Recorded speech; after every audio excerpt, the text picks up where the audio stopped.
All right, in the last video, I showed you how to do it right, how to bring in the type and to fully customize it, modify it, make it your own.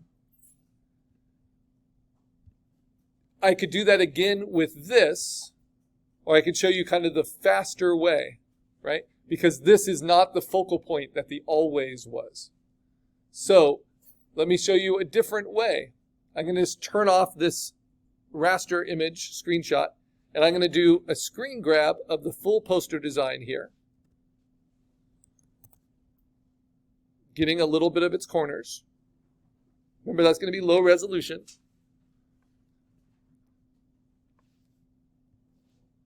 It's going to open up on the desktop. I'm going to bring that into my assignment 6. I'm going to open that up in Photoshop.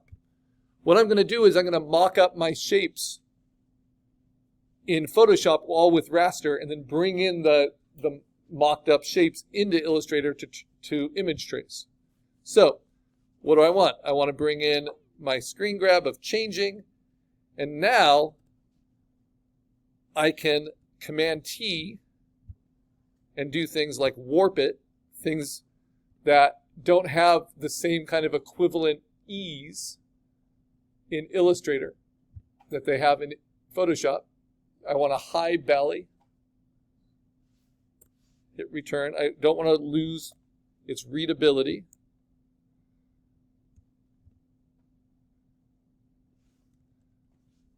And you see it's modifying all of that for me all at once.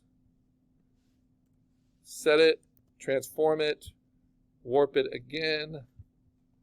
You can also play with things like distort if you want it to lock onto certain axes. There, change it here.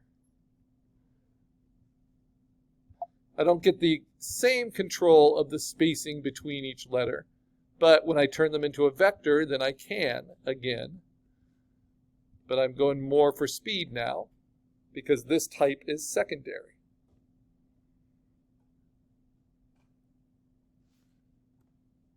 Okay, it's a little thin in places. Let me see. Let's transform it, and this time I'm going to use distort, which is maybe my second favorite next to warp, just to widen it on this side.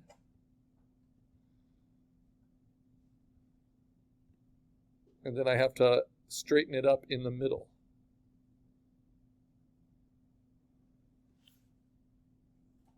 Okay. Now, what do? I turn off everything in the background, so I just have this, and I save this as a test file. These are all as a copy, as a test file. I call these test files, these are my transitional raster images that I'll use to get the vectors I want.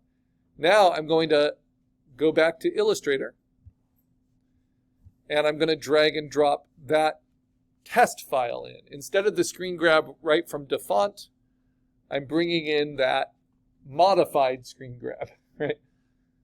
Because I've already modified that typeface a little bit. Okay, now it comes in,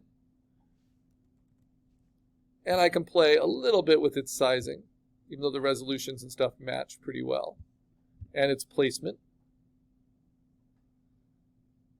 Yeah, looks pretty good. And now what do? I go to Properties. I go to Image Trace. I go to Black and White Logo. And I have to go to the Advanced options and use the Advanced drop down here and say ignore the color, so it only traces the black shapes, not the white shapes. Notice it does not look great right now.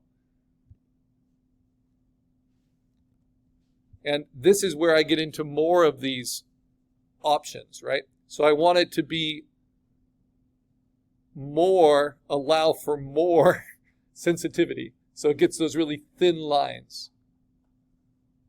And that will allow me to redraw it. I can also play with fewer corners, right, to kind of clean it up. See how this is modifying it all the time. And fewer paths.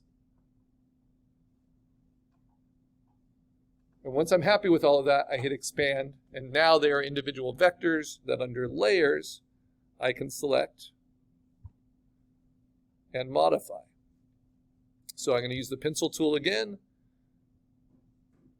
And let's see, I think this C is what I want to work with. Small selection tool, large selection tool. Try squeezing it, rotating it.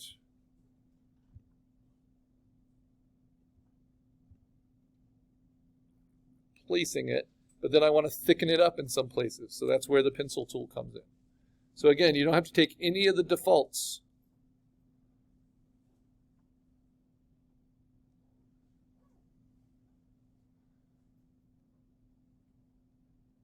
You really want to modify and customize as you can.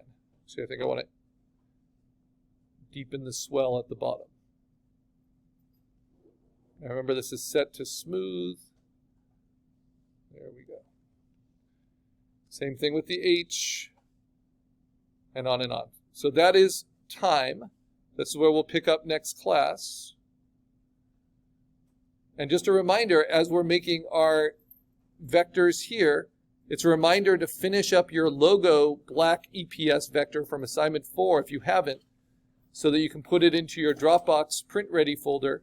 It's up on the whiteboard, so that it can be used for the veterans mural that I'm putting together with your work. I'll put these videos up very soon, and I'll see you guys on Wednesday for our first half of student presentations. Oh, Preston, I put my artist and my link to the slides. Oh, great. Okay, yeah, let's have you pick a time.